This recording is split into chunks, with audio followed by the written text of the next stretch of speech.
And welcome to Living Astrology with Janet Hickox. Grab your cup of coffee or your tea, sit back, and let's chat about what is happening in the stars above. For today, July 23rd, it's Thursday. Can't believe it. The week is just flying by. And it's really good to be here with all of you once again to share what is happening in what is a very quiet week. I like it, right? I like the quiet. I like the idea that we can, focus our energies on something different than the crazy things that happen around us.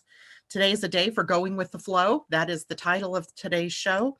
And essentially, all we're dealing with today is the moon in Virgo, which gives us that opportunity to get down to business, to get to work, to get things done.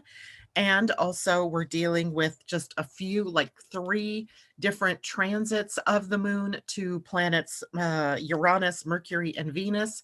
And it's only the Venus one that's a little tricky. And the Pleiadian earth energy of the day is all about going with the flow and shining a light in those dark places. So I got to ask the question of everybody, how are you doing after yesterday's chat about the ascendant? Did you find that you had more questions, or did you have something that, came up for you in looking at your own chart? Let me know, because I would love to be able to answer questions, and you can just type those into the chat and we can get to that. In the meantime, let's start with our moon today, having been in a long void, of course, until yesterday afternoon. Now she has popped into a new sign, and that new sign is Virgo. In fact, as I awoke this morning and did this chart, she was she was at 8 degrees of the sign of Virgo, which is where my natal moon sits. So it's like a new sort of moon for me today. So maybe that's like this good energy I'm feeling. The idea of flowing, going with the work day. Virgo as a sign rules our working life, right? As a natural ruler of the sixth house of work and service and health in your astrology chart. She is the one that takes us into this awareness of who we work with, where we work, the environment that we work in, and how it is that we want to show up in that environment. And in Virgo, we have our daily routine, the to-do list, right? The things that we have on our to-do list, and also then everything to do with our work environment. So maybe your desk, the tools of your trade, the place in your house or in your office that you actually work. So maybe with today's emphasis on cleaning and purging and detoxifying, it might be a great day to, clean up your workspace. Yeah, Janet, listen to that one. I have yeah, you can't see it luckily, but there's a mess on my desk here as I've had several different projects that I've been involved with, which require different books and different things. And yeah, so it's been kind of funny. So health also is a focus with the moon being in Virgo, where we're focusing on the physical body and exercise and healthy routines, those kinds of things. And then as well, alternative healing. So when we're dealing with Virgo energy, we're often looking at ways in which that we can put together a holistic approach to our healing and to our health and to the way that we work with our bodies. So seeing our bodies is more than just, something's going wrong with my wrist, or something is, wrong with my head. I have a headache. It's about all of the ways that we can look at that and determine what is the source, what is the cause. So taking that, stepping back and looking at it from a more holistic viewpoint. So Virgo, of all the signs, I think, is really one that wants to purify the environment, looking for the toxins, whether it is on the physical, mental, emotional, or the spiritual level, and releasing ourselves from that in order to, have a more perfected place of work. And while we're speaking about perfection, we have a lot of ability in with the moon in Virgo to analyze, to critically think about, to discern what is right for us, what is not right for us. But it can also get us into analysis paralysis where we're overthinking things. So we want to be able to critically think. We want to be calm in a crisis if one should erupt in your life. We want to have a plan and take that step-by-step approach. If Virgo, after all, is an earth sign, so we have, an affinity to all of those planets that are in Capricorn that are wanting us to have take that stepwise approach to the things that we do in our world. But we do have that possibility of overthinking, overanalyzing, over perfecting, and then being overly critical of ourselves or of others. So we want to be super careful about that judgmental or critical way that we might interact with other people and with yourself, because this isn't just how we might be critical of others, but it could also be how you're beating yourself up if somehow you're not getting things done or things aren't working the way that you planned. Even the smallest little thing that you beat yourself up for adds to a feeling of being judged and guilty and all of that. So we want to be able to let go of that. We want to watch out for anxiety. And this anxiety is typically coming from a place of our being able to analyze things to death and looking at all the ways in which things could go wrong instead of the way that things could go right. So we want to be able to focus on all of the things that could go right. We don't want to, I call this contingency thinking, where we have all of these things that could go wrong and a plan for how to deal with that. And then the thing that you didn't think about does go wrong, and now your whole world crashes apart. So we want to be careful of overthinking, getting too much into the mental process and taking ourselves into an anxiety or an anxious state. Don't want to do that. And we also don't want to play the blame game. We don't want to play the victim game. Virgo and Pisces across that axis in a chart, we have a lot of that potential for diving into the victim energy or blaming situations in the outer world or the people in our life for whatever it is we feel our failings are. So we've got to watch that we don't get into that blame shame game. And in the body, Virgo rules the digestive system and what we would call the assimilation of nutrients and water and whatever it is that you're taking in. And of course, that's also a model for what are you taking in your outer life. So as within, so without. And in a day like today, maybe you're focusing on your solar plexus and what you're feeling in your body, what you're feeling in your emotional field, and being a little more practical and pragmatic in the way that you approach things in your life today. The intestines, which are also the part of the body that absorb, right? That all of the cells that line the small intestine and to some extent the large intestine have a job. Their job is to absorb the nutrients, the waters from the food that you've taken in that's been digested through the stomach. So it's the second line of defense.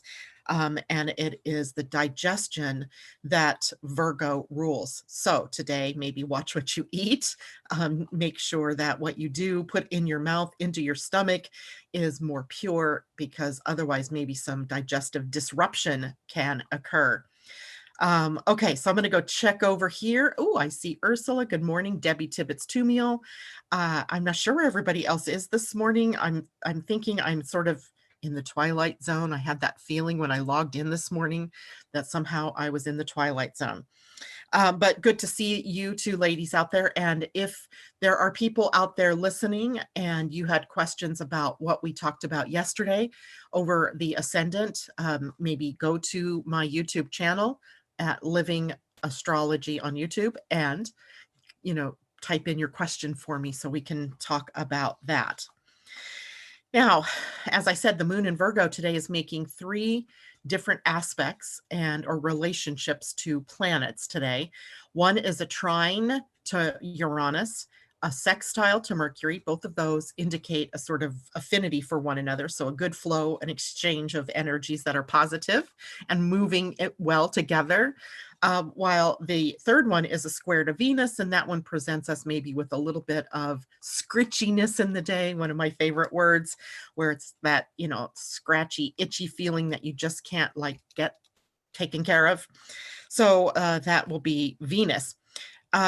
So let's talk about the trine to Uranus. And you know that Uranus is a planet of awakening, of surprises, of shock sometimes. And he is sitting in the sign of Taurus, a sign that rules our values, that rules our money, that rules in some way, Taurus, our relationships to the earth and to the physical realm. So today is a great day.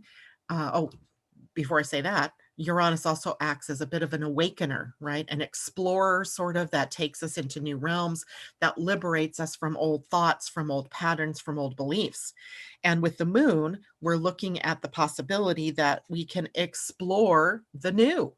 What's new to us? What's revolutionary? What's out of the box thinking? And exploring that with your eyes wide open, sort of with an expectation of wonder and what the magic might be that will happen if you move outside of that comfort zone. Taurus really likes comfort zones. Virgo, an earth sign, also does.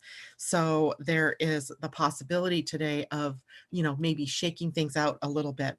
Now, in human design, Uranus has been sitting at the gate 24, which is on the Ajna, reaching up to the gate 61, where we have the planet Jupiter and the planet Pluto. And soon here, also Saturn will be sitting back at that gate. And the gate 24 on the Ajna is a rationalization gate. This is part of the logical system, the understanding circuit, we call it in human design, but it's really about logic.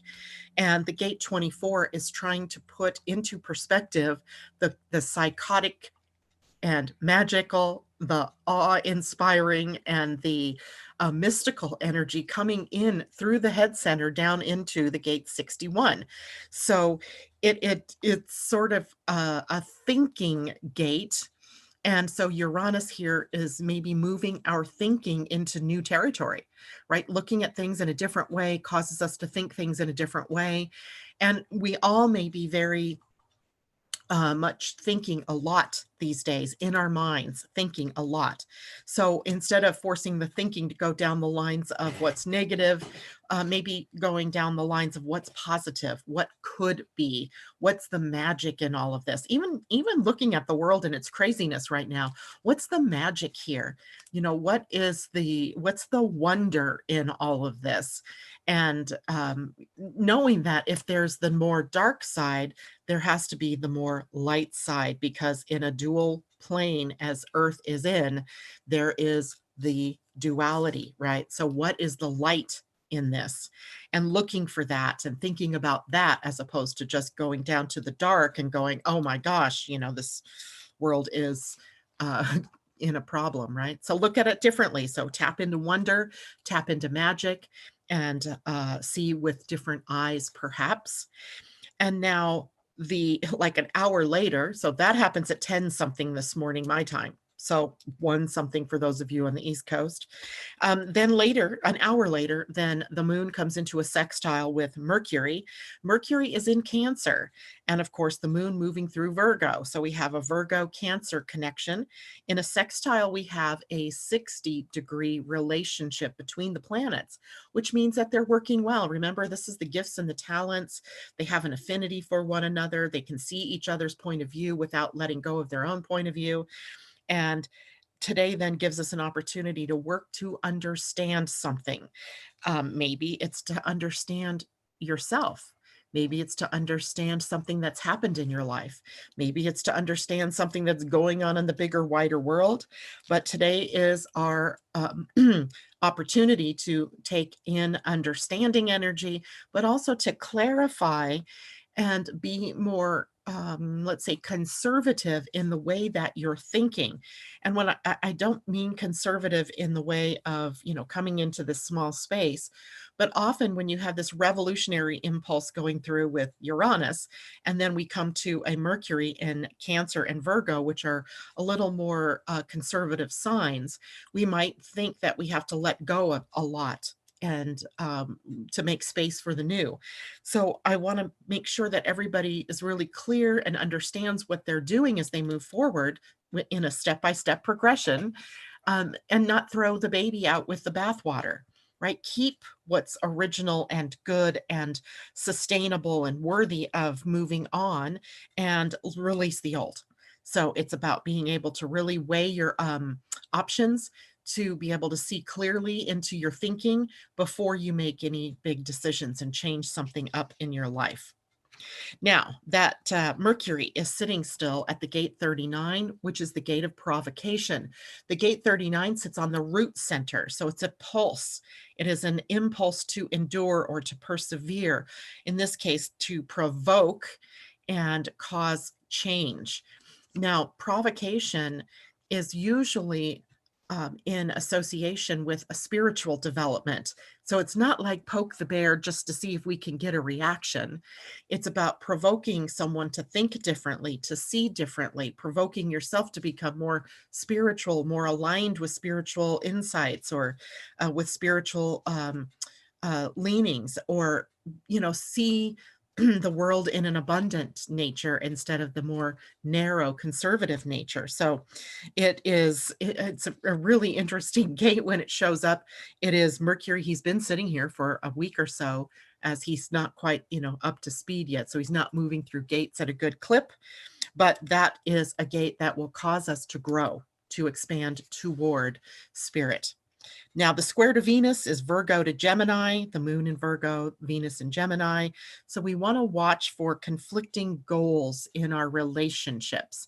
Seeing yourself in a relationship with someone where maybe somehow you guys have come to a point in your relationship where your goals are not the same.